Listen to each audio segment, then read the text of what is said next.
Hello and welcome to Tech Talk Thursday Creator Cafe. And I'd forgotten there was sound on that little transition. So thank you, Martin. I completely forgot about that. So how have you been, everybody? It's been a busy week here. We've been creating apps, profiles. Martin's been working in the dungeon, building his Ecamm profiles and so on. So he's done a great job with that. We'll talk about that a little bit later. But today I wanted to talk to you about the Elgato Wave Link software and how it could be a replacement for your hardware mixing devices. In fact, I've had a few questions over the past few weeks when Elgato released their software to say, well, do I really need a Rodecaster or a physical piece of hardware to mix my audio in my streams, whether I'm using Ecamm, OBS or other things? Do I really need to use that? And the short answer is yes. And no, it all depends on how many mixes and things that you have in the system. And we'll talk about some of the reasons why, some of the processing, some of the things you can do, and whatever. I've already created a video on this some time ago, but since Elgato's released it to the wild now and it's completely free, I thought it would be a good opportunity to talk about how it all works and everything else. But first, let's bring Mr. McKenna in to the show. Hello, Martin. How are you doing? Good afternoon, people.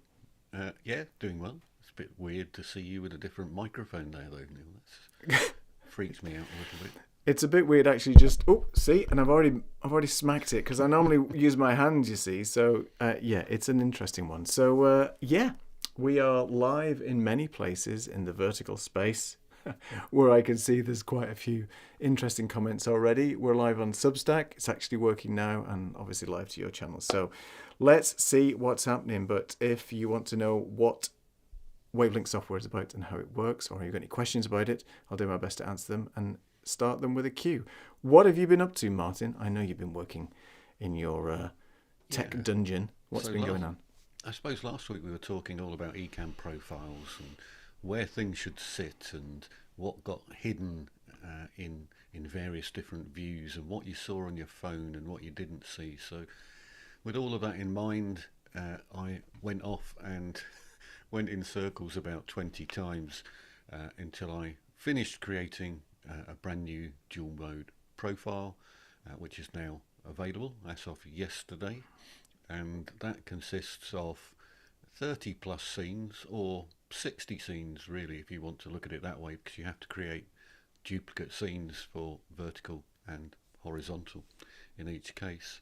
But the safe spaces on those scenes should all be good, so you won't have things trampling all over you, comments and screen controls and volume controls and things like that. It's free from all of those, unlike loads and loads of designs which I've seen people creating out there that they've not really quite thought through, and when they go to look at them in their live on their phone, they're going to have things all over their face and big thumbs up and thumbs down and search controls and all sorts of things over the scene on the phone. So hopefully I've avoided all of that. We would need to do some further testing on lots of different platforms. I think so. Because I've only really tested on YouTube and LinkedIn. But it should all be good. We have had lots of people asking for the profile, and one person has actually purchased the profile. So if you want to be one of those people who are early adopters, then now would be the time. Then you can go drop it into the wild and impress people before other people go and buy it. There you go. I posted it in the comments already, so there's a link there ready if you want to go and grab it. Go and grab it. Martin spent a lot of time on this, and as he said, there's a lot of nuances with going live, especially in vertical. I'm just looking at my vertical thing now, and I will be playing it back later going, yeah, I could have moved it down a bit more. I didn't have time to go through the profile that Martin built, but there's a lot of good stuff in there, especially for getting it lined properly to make sure that all the content that you're actually trying to show on vertical is actually displayed and not covered with comments and all kinds of funky stuff. So yeah, so go and grab that. Somebody's saying we love the setup, lighting, scenes. Have a nice live. Thank you very much. So my comments aren't actually working on this scene, and I wanted to ask you, Martin, before we crack on with this, have you had any issues with bringing in comments into a particular scene? I'm just going to try it, but last time It's just not. It's just not appearing. So I'm gonna ask Ken and Glenn about that. I'm adding it to the broadcast, and I can see it showing in my current scene, but it's just not visible for some reason. It works on the comments side. Let me just try that real quick. If I just work on if I had it on the comments scene, so that comment comes in, and then it's also popping in onto the vertical. But if I click the comments on this particular scene that we were doing side by side, it's not working. Anyway, we'll figure that out. That's not what we're here to talk about today. But we're always troubleshooting with live streams and playing around with stuff, especially when we're using the version. But you've had no problems with comments on all the sort of scenes you've been working on? Not that I've seen. However, I did notice when Ken and Glenn were doing their live, and they do this occasionally, they just drop in one sentence. I can't remember which of them it was, but one of them said something about, oh, comments, yeah, that's a work in progress. Let it fly, next sentence. And Right. they're thinking, they already know there's something not quite right. I think it's have common noticed- placeholders, I think, is one of the struggles, Is it? I think. Yeah. Yeah, But this is new they to me. never have quite done what we think they're going Right. to do. So everybody who's out there, if you're doing a live stream, the best thing you can possibly do is get somebody along with you before you go live, or rather before you go live to the public, and get them to drop a comment in so that you can test that comment's location and position with the placeholder. So definitely if you can do that before other people see it, so it's easy to do, certainly on Zoom. You start your Zoom call, you can drop in a comment in Zoom and then test it out to see whether the shape appears in the right place. So definitely something worth testing if possible before you go live. Exactly. Thank you for that. I'm just looking at the comments on Substack. They can't be brought in at the moment on here because I haven't set up the Social Stream Ninja, but we've got John Littleston who's joining us. Hey, John, thank you so much for joining us here on Substack. And this might be of interest to you as well. So we're playing around with the Wave Link software. So Martin is going to have a bit of a quiet live stream today, unless you've got any questions you want to ask me. So let's start with the Wave Link software itself. I'm just going to pop a link into the chat. So if anybody wants to play along, they're welcome to do so. But basically, the live Wave Link software that was released by Elgato some time back now has given everybody the ability to do sort of some heavy audio routing and mixing within their system itself. So typically when you're trying to route audio and mix audio in your live streams, there's a couple of options that you have. You can use the inbuilt mixing facilities that OBS and other software have. You can see down here on Ecamm, for example, we need to basically mix the audio in the sound levels panel. And with Ecamm, you can have two sort of inputs to mix, and that's about it. Then you've then got movie sound effects, and as we've got here, Martin, who's a Zoom guest. So when Martin speaks, you can set the audio here. But there's different sort of workflows and different use cases for having audio mixing, so you can see, inside your live streams. So I will now show you some of the setups and some of the workflows that you can have within the Wave Link software, and it is quite comprehensive. There's some gotchas, but Elgato have basically said, look, we're making this available to everybody, so whether you're on a Mac or a PC, it's available for free from the Elgato website, and I've just put the link in the chat. And the other thing that is great is that you don't have to have an Elgato specific microphone for this software to work with. There's an exception to that with one of the plugins that they use, and I'll talk about that plugin specifically. I do have a Wave XLR interface that I've had for, I think, 4 years. And the Wave XLR interface is basically, it just allows you to plug in an XLR mic into this audio interface, and then just gives you the option then to connect that to your Mac. I do have USB microphones that I have tested with this Wave Link software, and it all works fine. It's the same principle. So let's first of all go through a couple of the settings and basically what are you looking at here on the Wave Link software.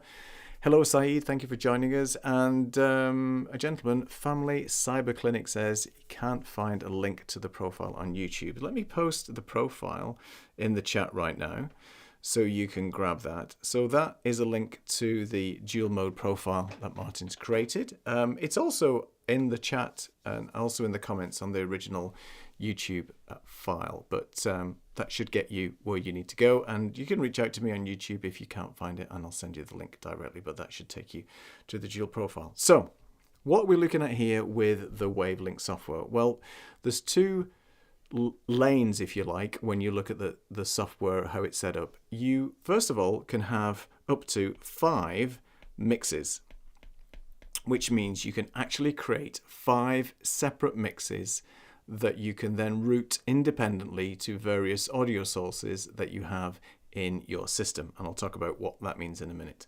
And it's split into 2 sort of sections. Everything here on the left is an actual audio channel. It's an audio input. So think of an input as an audio capture from Google Chrome, if you're doing reaction videos, something like that, an audio interface, a microphone, a USB mic, an audio capture card, a capture card from a camera that has audio input into it, another mixing desk that you can feed into USB. Anything that your system sees as an audio device can be captured in this section, which is your audio inputs. I'm not sure the limit of audio inputs, but I know there is only 5 mixes that you can have. But the reason behind having this sort of matrix of connections is it allows you to have independent mixes that you might want to set up for your live stream or your sort of chat and things like that. So one of the things that people like to have is they like to create a mix specifically for the live stream, which we'll create in a second, which could be, you know, 1 mic, 1 music playing in the background, some sound effects, and also maybe a YouTube video or a YouTube channel that you want to do a reaction to, and that would be 1 mix.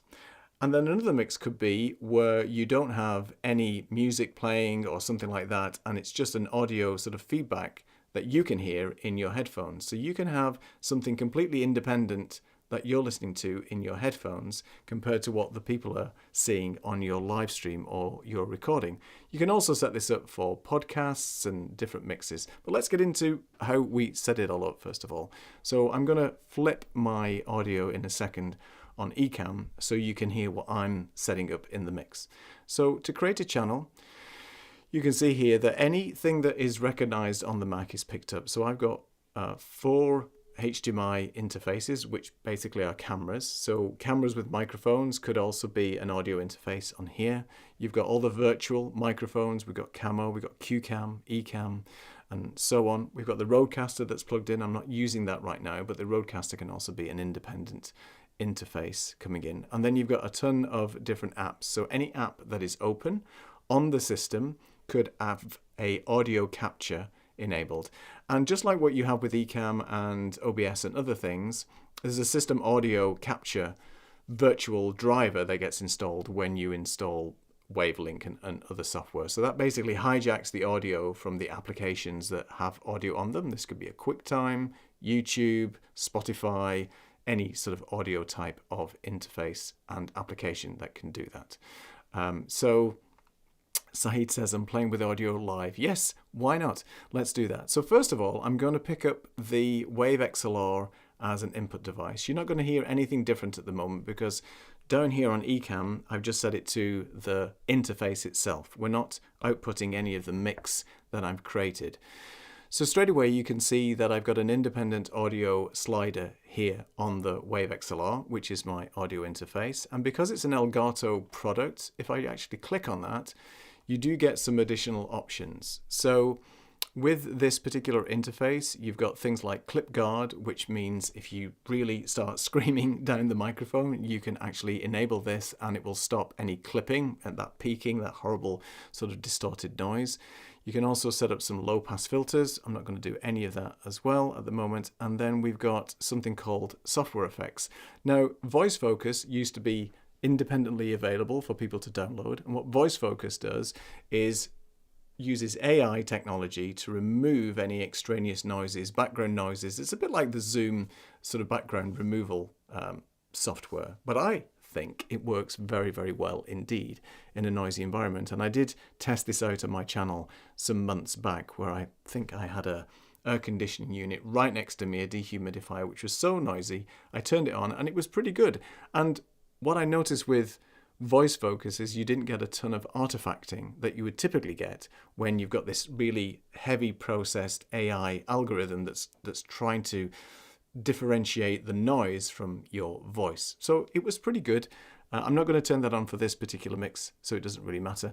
And then you can say here that you can use the audio effects once you've added your microphone to a mix. So with Elgato, you get a number of virtual plugins, whether that be a compressor, EQ, noise gates, things like that, that come pre-packaged within the software.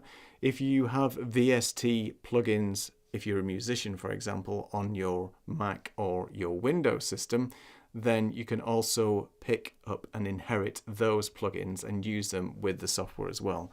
So you can really start getting advanced with what type of effects, EQ, compression, noise gates, all that kind of stuff you can basically add into the various chains when we are mixing this together. So there's a number of things that you can add to that.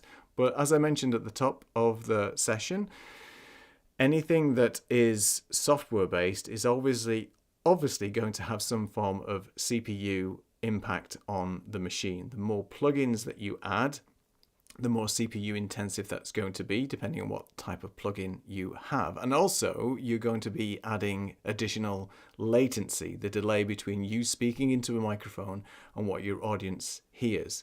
So you've got to be careful that the more effects and plugins that you add, the increased amount of latency you may add to the audio chain, which could then throw off your sort of voice with your audio, with your video. So there could be a couple of things that you may need to consider with that. So my view is tread carefully with adding all these different effects to your audio chain and be sensible to start with. If you've got a very, very fast machine with good processing on it, then it'll probably handle it fine. But I know from experience with playing music and writing music and recording, the more plugins that you throw in to the system, the slower the system becomes, and it can have some detrimental effects. But anyway, let's add this to start off with, and I'll get to Saeed's questions in a minute. So we've added the Wave XLR as one input. Let's also add Google Chrome as another input. So with Ecamm and OBS, you can have the audio captured when you're doing a screen share, but you might not want to do that in this particular case. You may just want to have some music playing in the background. So I'm just going to click on Google Chrome. Again, you have the option to mute if you want, which you can see it goes red when you mute, and you can adjust the slider as well. Now we've got a couple of inputs here, but you're not hearing anything different right now. You're just hearing me babble on. So what we want to do first of all is create these mixes. By default, when you open up the Wave Link software, you do get a default mix. It has to have some output that you create, and you can rename this whatever you want. So if I just double click on it, I'm just going to call it live mix. And then you can assign where you want to hear that audio mix coming into. So for example, at the moment I've got my Wave XLR plugged in and I'm using my headphones, but again you can route this mix out to another audio device if you've got speakers in the room and things like that. So I'm just going to add an output, which is going to be the Wave XLR itself, and click on OK. And you can hear or see, sorry, at the top that we've got the live mix and this little sort of listening ear that you've got here. If I click that on and off, I will be able to hear the mix that's going on in the background, but you can't hear anything at the moment. So I'm going to just go and show you on Google Chrome. I'm going to actually play some chill out music. So you can see, if I go back to the Wave plugin, that it's playing the music, but you can't hear anything. And the reason why you can't hear anything is my Ecamm is actually still set to the Elgato Wave XLR. To get this mix to then be routed to you, the live streamers on this session, I need to just flip the input on my Ecamm to the name of the live mix. So when you create a mix in Wave Link, that mix then becomes an input to your live streaming software, or even your recording software, anything like that. So let me go and change that now, if I can find where it is. So in my sound levels, I'm just going to scroll down. You can see here that I got something called Wave Mix. It's not actually updated, but it will be the mix.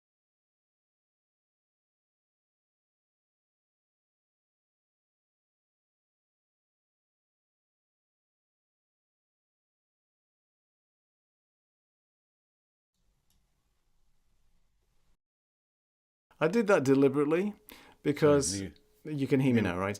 You could muted himself. Yeah, I deliberately muted myself. The reason why you didn't hear anything is because I haven't added these input devices to the actual mix yet.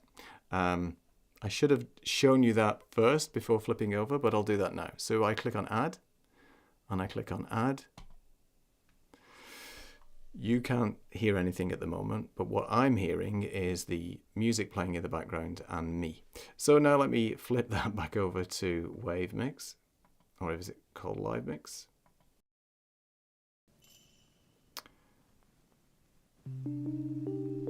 And Martin will have to tell me whether he hears any music and me talking.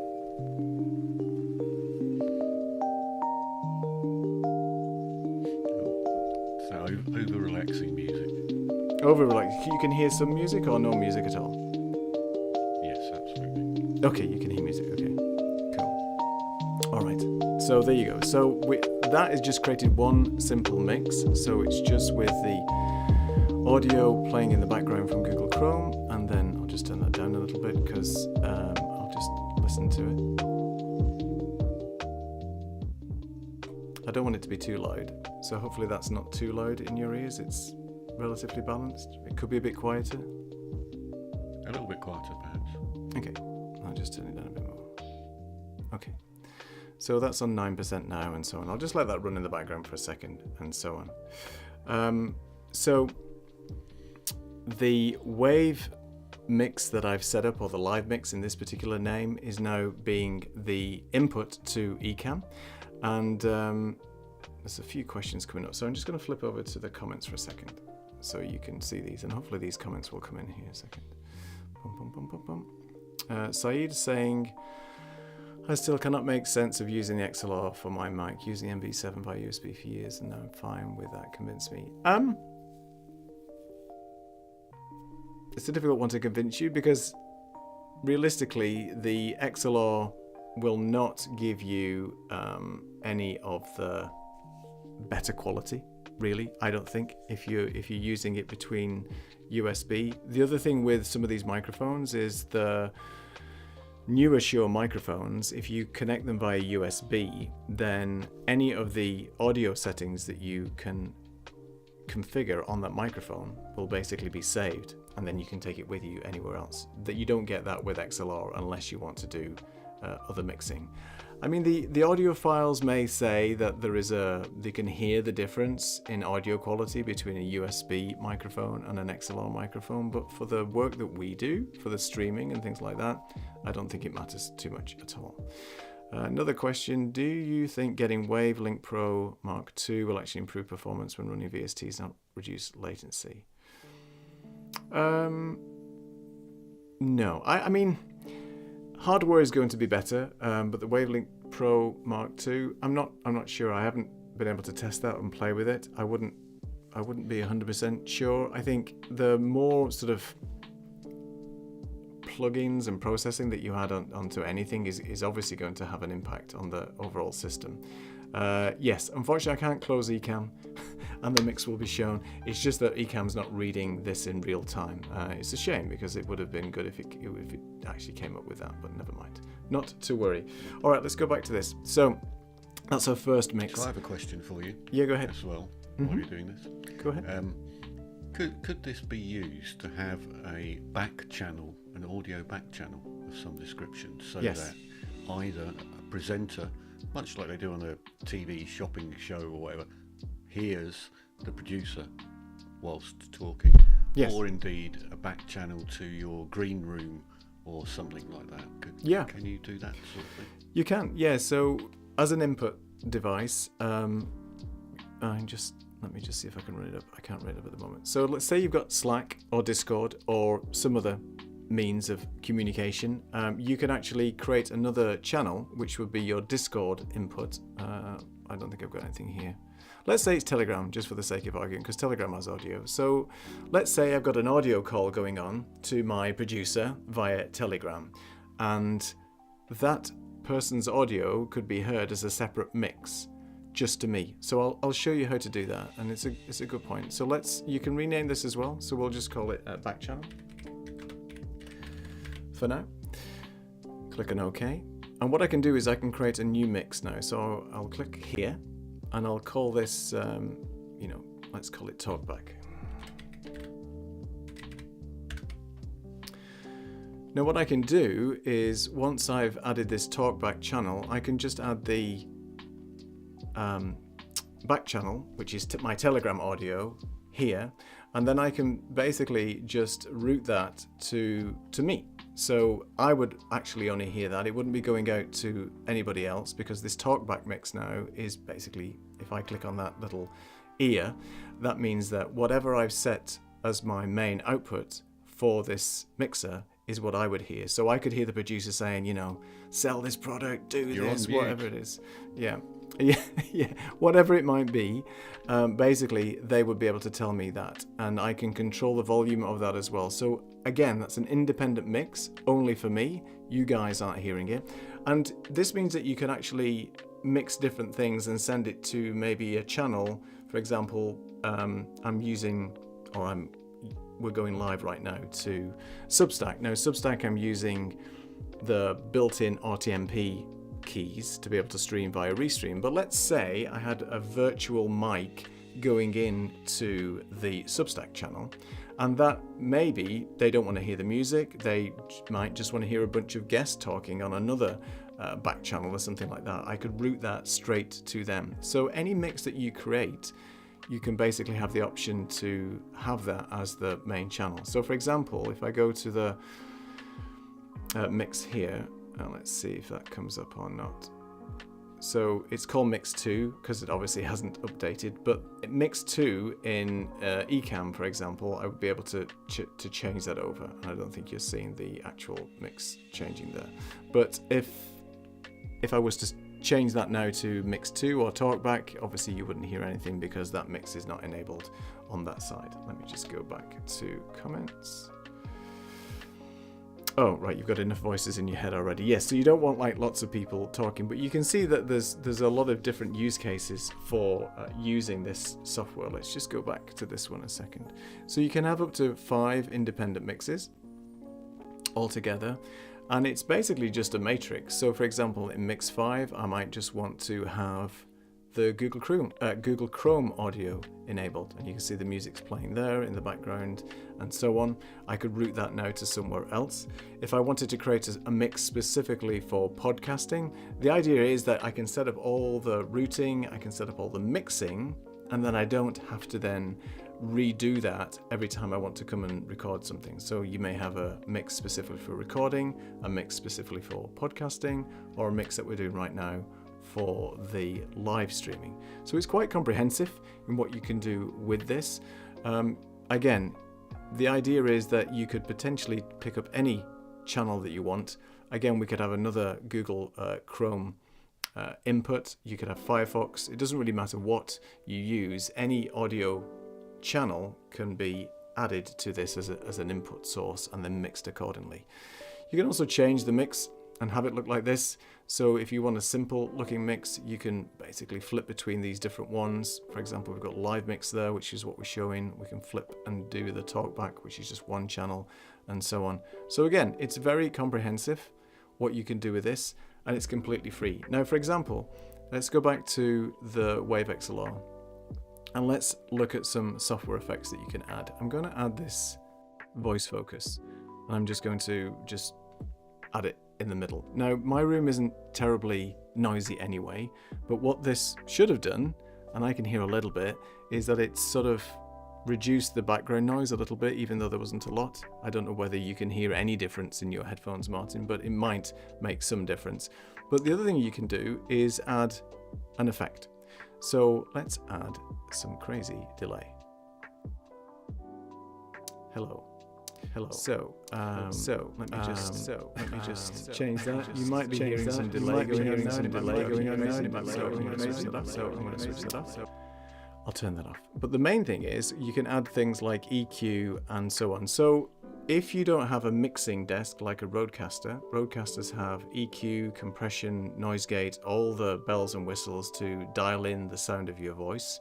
You can increase the bass, you can increase the mid frequencies, you can put compression on there.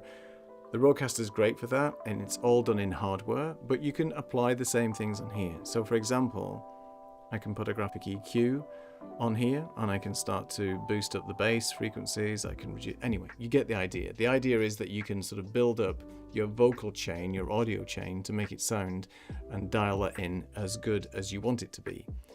You don't have to go live as well when you're doing this. Every channel has the ability to record, so that's a great way of doing a sort of a pre-listen before you go live, so you can record part of the audio effects and everything that you've added in here, and then you can listen back to make sure it's exactly how you want it, and then tweak and change that. So you don't have to do this live as I'm doing right now and be crazy.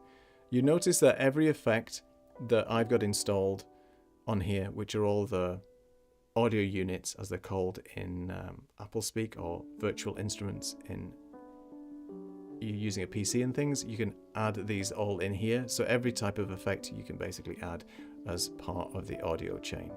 Depending if you've got an Elgato device as well, as I mentioned, there's different settings for these, and you can change the icon so you actually know what that is, as opposed to it being just a digital interface. You can have an icon to say it's a microphone and things like that. Saeed has got a question. Just to understand this fully, you wouldn't manage play any audio via Ecamm and mix everything via Wave Link. Audio can be very confusing. You would fully manage play audio via Ecamm? No, so the idea is that you would mix everything in the Wave Link software. You would bring everything in that you want as part of your production. And then the output of that mix would be the input to Ecamm or the input to OBS. And the fact is, OBS and Ecamm both have the ability to be able to add additional channels. I could add another channel here now, for example, and this could be a second mix into Ecamm. So that could be, you can get really complicated. You can add more music, you can add other things, and it just gives you a different control over how the audio is routed specifically. So that's really all I wanted to show you for the Wave Link software, just initially setting it up. There are a number of different things that you can do with it. Obviously, you can look at each of the inputs specifically and play with those. And obviously, being Elgato, you could have all these mixes in your Stream Deck. So I'll just quickly show you how you can set that up. And depending what type of Stream Deck you've got, and I've got to find the Stream Deck software because it's disappeared down here. We'll give you the option to create different dials and settings within the Stream Deck, so you can really control all the mixes, all the inputs with your Stream Deck. If you've got a Stream Deck Plus with a dial, then that lends itself to volume controls, audio mixing, and different routing and channels. So let me just show you that real quick. So over here, you've got the Wave Link plugin from Elgato, and I'm just got a spare dial on my Stream Deck. If I just do channel level, for example.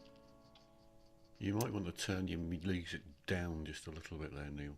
All right, let me just turn it down a bit. In fact, let me just mute it. I'll just mute the music for now, because it can get a bit distracting. So you can see on the Stream Deck that I've now got the Wave XLR as my channel, but I can switch that over now to yeah, I'll just keep it at that, and then I can actually just turn this down. So the dial will allow me to change the volume specifically for my channel. If I bring in the mix level instead and replace it, this is where you can see the different mixes that I've created. So here's the live mix, the talkback, and the various other mixes. I can now adjust the live mix. So as I'm turning this, it's going to get quieter in the live stream. So that's one way of controlling that.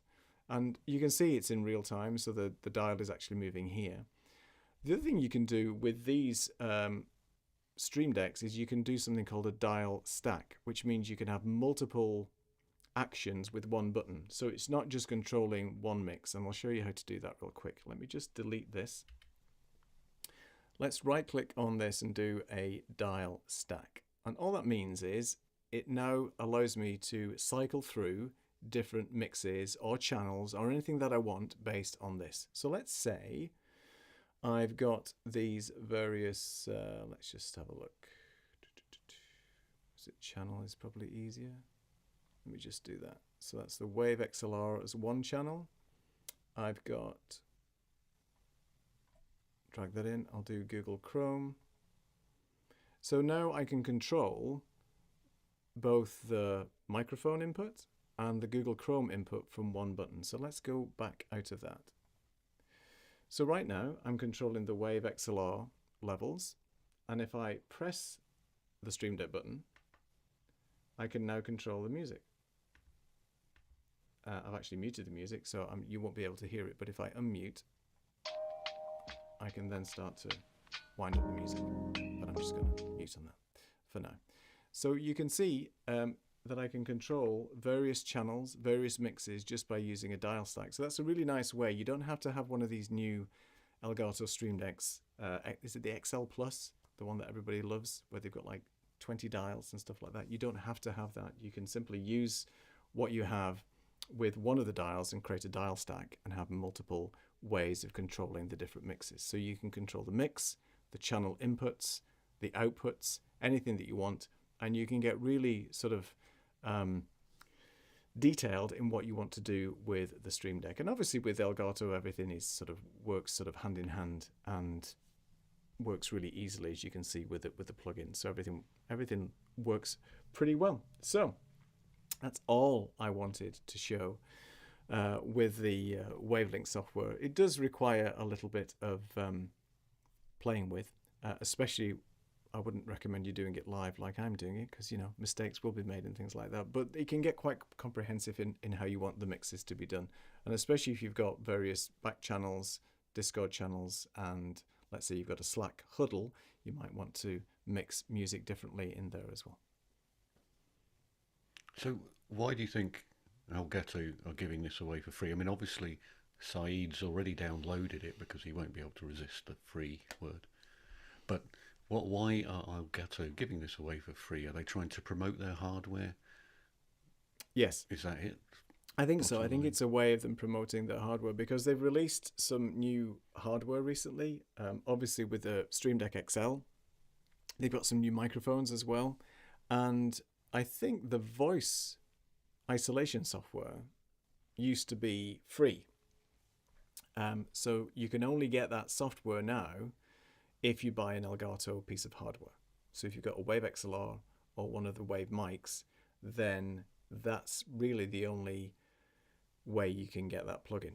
But I think Elgato have decided, well, you know, there's lots of other mixing tools that are free out there that potentially you could use. You know, a lot of the software like OBS and Meld and Ecamm to an extent have got their own sort of mixing. So why not do that? I think it's nice of them to do that, because now people can really get sort of creative with what they want to do with the various mixes and things like that.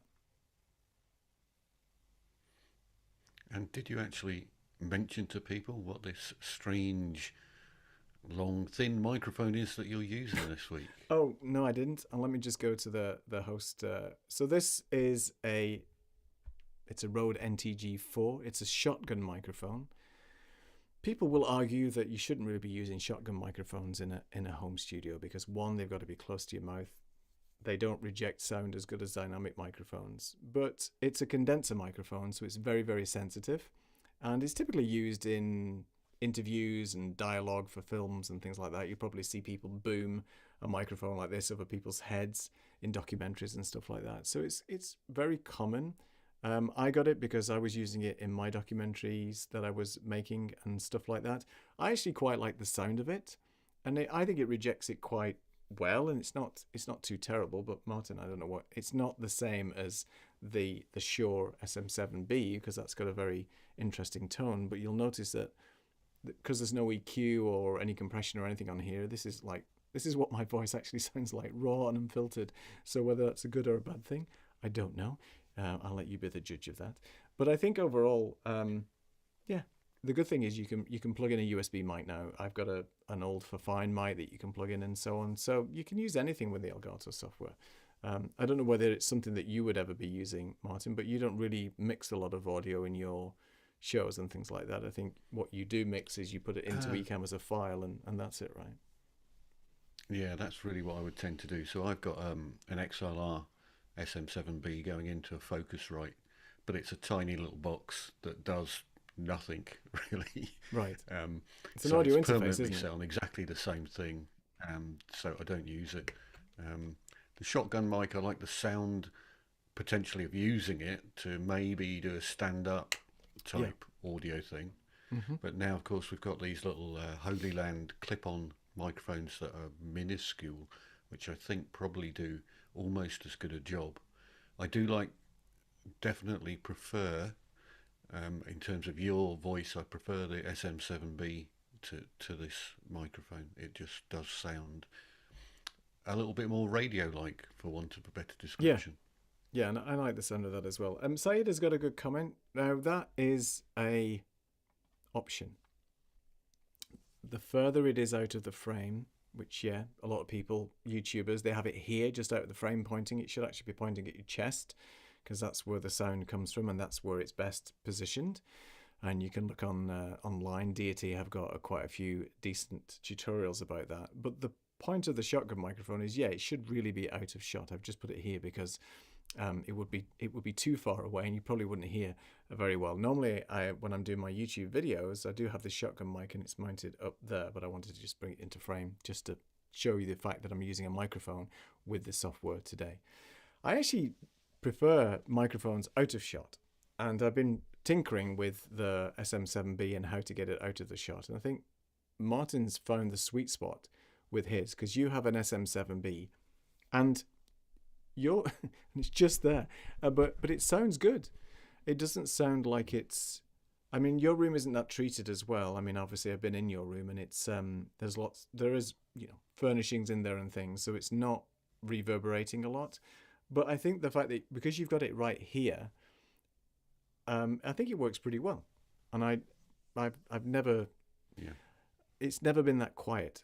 Sometimes you get the SM7B and it's super quiet and you have to crank it up. But I think yours sounds okay.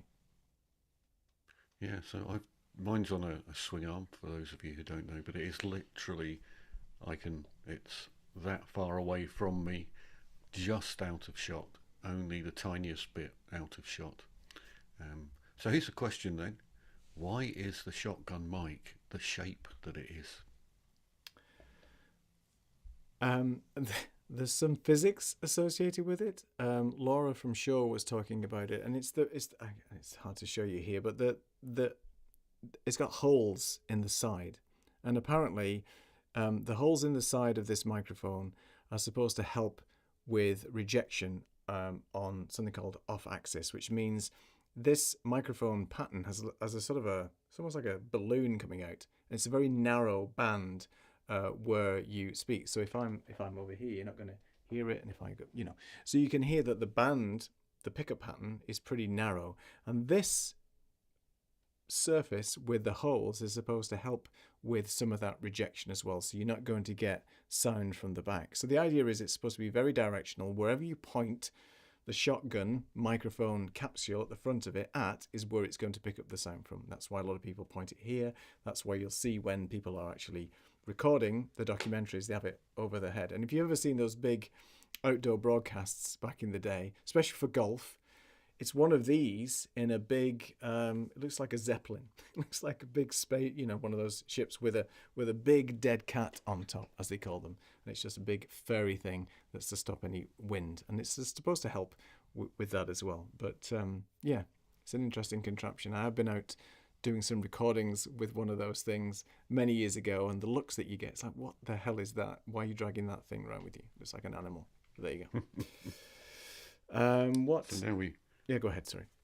just while we're at it, this was Yeah. one of go on. my fairly recent purchases, which is the Hollyland set of microphones. This is a set of 2 microphones, and that is not the microphone. The microphone is this side, which is the tiny bit at the front, and that just sort of clips on here. So, you know, technology marches on, and you get some really good sound out of something as tiny as that now, as a microphone, and they're not that expensive either. But We I've should yet do to a use show them in with anger, them. so Yeah, we should yeah, do a maybe show with next them next week time. I I'll think. try Yeah. that. Yeah. Next time we're because I have the older version, which is a magnetic as well, which is on there, and they do sound good. Saeed says, yeah, I used to do that as well. So the black microphone foam, it just sort of disappears when you're wearing a black t-shirt, so it's really hard to see, and it's good to keep that in the frame, and I have done that quite a bit as well with mine. I just prefer sometimes when I'm recording YouTube videos to have the microphone out of shot completely. And the good thing is when you're doing videos, I tend to do editing after the fact. So I will put on some EQ, I will put on some compression, I'll reduce any background noise and things like that to make it sound as good as possible. But it's hard to do that when you're doing it live, unless you're using, you know, the Rodecaster or the Wave Link software and so on. So sometimes it works. I think the Wave Link filter is still on. Let me just double check a second. The voice focus. I'm just curious because it's hard for me to hear the mix myself. So I'm going to turn off the voice focus, and I'm just going to tap and clip on the keyboard. So that's with the voice focus off. Now I'm going to turn it on, and I'm going to wind it up to about 60%. So do you hear any difference in my voice? Because now I hear the fact that there's not as much noise in the room. And I'm just tapping on my keyboard I do hear again. a difference. There's a little difference, right? I don't know whether it's a positive or negative difference, to be honest, but there is a difference. Yeah. Right. Interesting. I'll turn off the EQ, the graphic EQ as well. So I've just got the voice focus on there. If I turn it all the way up, I suspect that's going to be a little bit weird sounding, a little bit of artifacting. So I'll turn it down to around 60%. It's a little tinny. A little tinny, Yeah. yeah. So it's going to reduce any bass in the actual mix itself. Interesting. Okay, I've got a few more comments. That's a question for you, Martin. Would you mind sharing a tutorial on how you created the amazing rotating scenes where you showcase the watches? Oh yeah, I remember that. You were going through it was a shop. That was a while ago. And let us know your name as well, your actual real name. So language certification stars. We don't know your name, but so what is being talked about there is quite some time ago. I did some scenes where I used the live motion in Ecamm to actually rotate objects.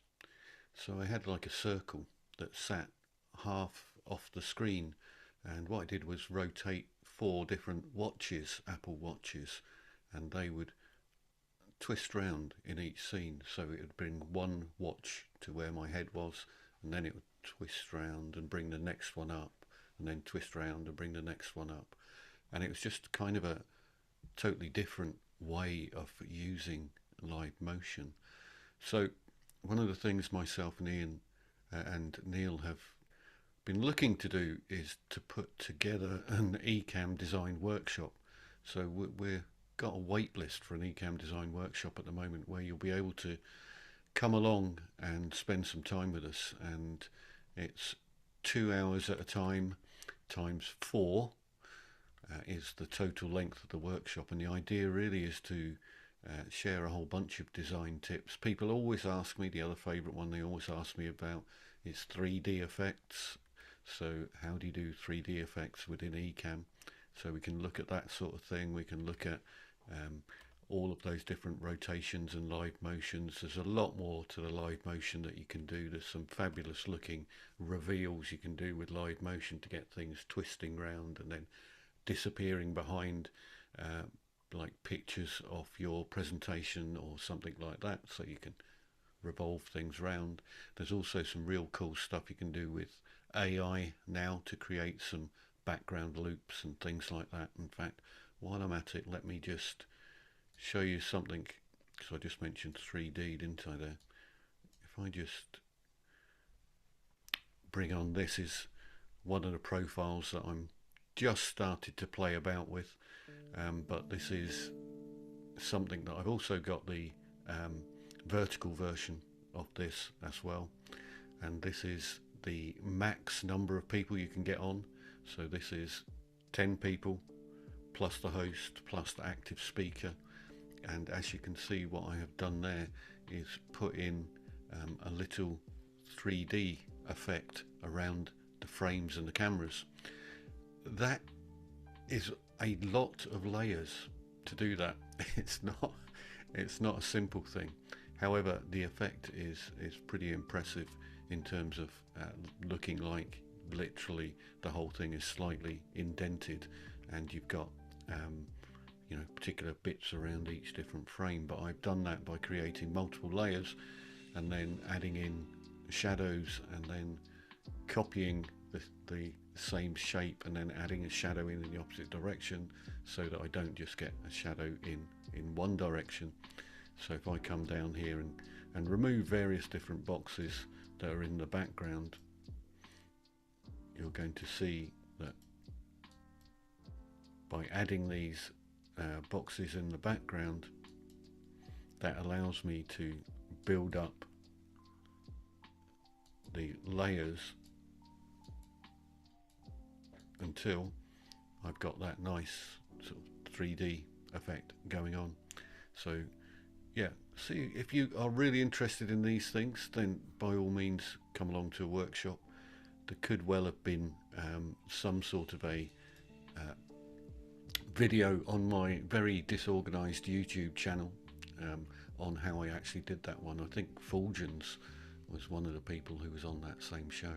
But I think live motion is one of those things that vast majority of people don't appreciate what you can do. Another trick that I do is to create a very large background and then move the background around behind me with live motion, which is kind of cool. Or do a little pop.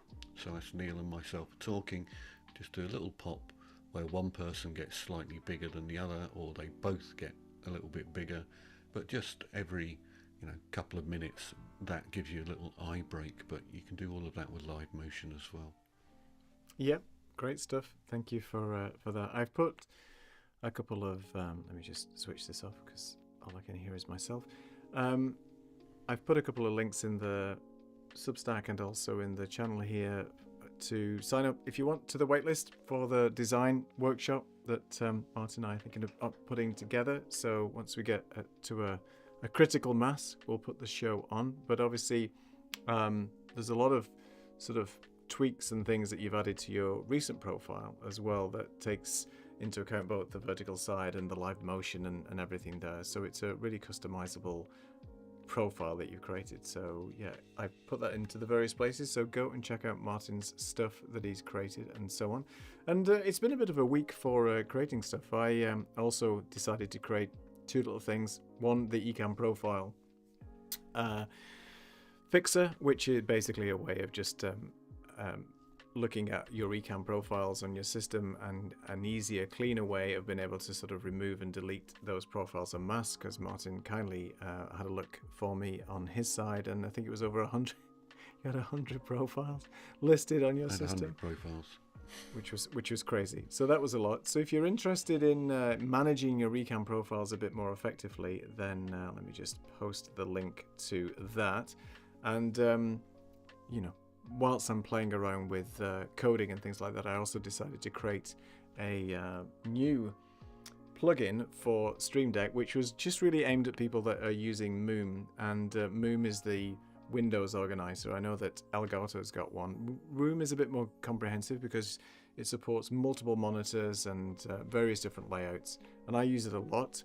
But what I've been finding, it's a bit lazy on my part, but what I've been finding is that when I'm switching profiles with Ecamm, I'll maybe have a different setup on the screens that I want. So maybe the windows are positioned in a certain way on the various monitors that I've got here. And the only way really to action those layouts in Moom is to do a keyboard shortcut, which sometimes conflicts with other keyboard shortcuts on the system, or just manually do it from a drop-down menu. So I thought, well, there's got to be an easy way, so I created a very simple Stream Deck plugin that just basically lists all the Moom profiles that you've got, and then with the touch of a button it'll switch between those and so on. So if you want to have a look at grabbing that, then I'll just paste that in the chat as well. So it's low You know cost. who would be very interested in that, I think, would be Alec Johnson. Yeah, I did ping him and say, hey, what do you think about Stream this? Decks. I know, million And a Stream Decks. million Moom profiles. And we were on his show not so long ago, on the mega show that he does, Digital Stage. That's and right. Before he came on backstage, he said, you know, the thing that people always ask me, they always ask me about Moom and how do I set up all my 6 different windows and move between. And within 5 minutes of starting, somebody asked him exactly that question, even though the subject matter was something entirely different, and he had to sidestep it and say, we'll talk about that later, but thought that might come up. And every time he does a live stream, somebody asks him about that. So Exactly. I'm sure that Alec would be a prime customer for you. Definitely. Thank you for the heads up there. And Saeed said, and quite rightly, if you don't use a display manager like Moom or an alternative for Windows, then you are definitely missing out. Elgato's got a free one that you can play with as well, and it's pretty good. It allows you to size windows and different things. It doesn't support virtual monitors very well or virtual desktop spaces, but it's pretty good. And again, it's all built into Elgato's Stream Deck and stuff like that. And it's free, so why not try that out? But if you're a Moom user and you're getting a bit frustrated with that, then yeah, this is a simple plugin that works.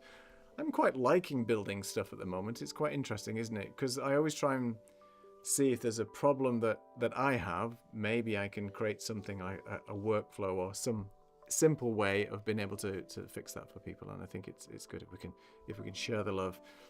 What did Said say for Windows users? Fancy zones for Windows. Is that what you use, Saeed? Is that the one that you like? I guess it's an equivalent, something like that. Hopefully there's a Stream Deck plugin for it, or maybe if you're just lazy like me and don't care about that, then that's fair enough. So we're actually going to be on a little bit of a break over the next couple of weeks, because there's quite a few things going on. Next week is the Birmingham edition of Ecamm's Creator Camp, of which I'll be flying over next week to attend. Martin is participating virtually before I think you then disappear for a short break for yourself, right? That's right. Yeah, I'm heading to Mallorca and a bit of sunshine, hopefully, after too many months of no sunshine really in Edinburgh. Or no sunshine and warmth at the same time. Yes. So that just meant that, unfortunately, much as I'd love to be there, I couldn't really risk getting stuck in Birmingham before my flight off to holiday. So nobody wants to be apologies stuck for in not Birmingham. being there, but I'll be there virtually. Good. So Martin will be there, and then I'll be there obviously next week, and then I'll be out for probably a week and a half. I've got some birthdays coming up, big birthdays to celebrate with family, so I won't be live streaming, I think, unless I get really, really fed up, and maybe I'll do that. But I'll let you know, and it would be typically on a Thursday anyway, but it's probably going to be 3 weeks before we see you all again. But we're on the socials, of course, and we'll be posting things as and when. And if Martin comes up with another profile, I'm sure we'll all be the first to know when that comes up. You need to stop playing with profiles, though, I think. Maybe take a break. I'm not sure. Yeah, we might even do a quick live tomorrow, but I've not mentioned that to Neil yet. Okay, well, looks like we might do a quick live tomorrow. We'll talk about that after this. So anyway, thanks for watching. I hope you find it useful. Let me know if you're going to be using Wave Link software. If you've got any other use cases for it and things that I've not thought about, then please let me know in the comments. I know that Scott Skyball pinged me and said he wasn't able to see this, but he's going to catch it on the replay. So Scott, hopefully you'll get something from this. Please fast forward to like minute, 8 before we started the actual session. And yeah, thanks everybody for joining. Really appreciate your time with us, and we'll probably see you maybe tomorrow. Is that right? Maybe. Maybe. Okay. See you later, people. See you Cheerio. later. Take care. Bye.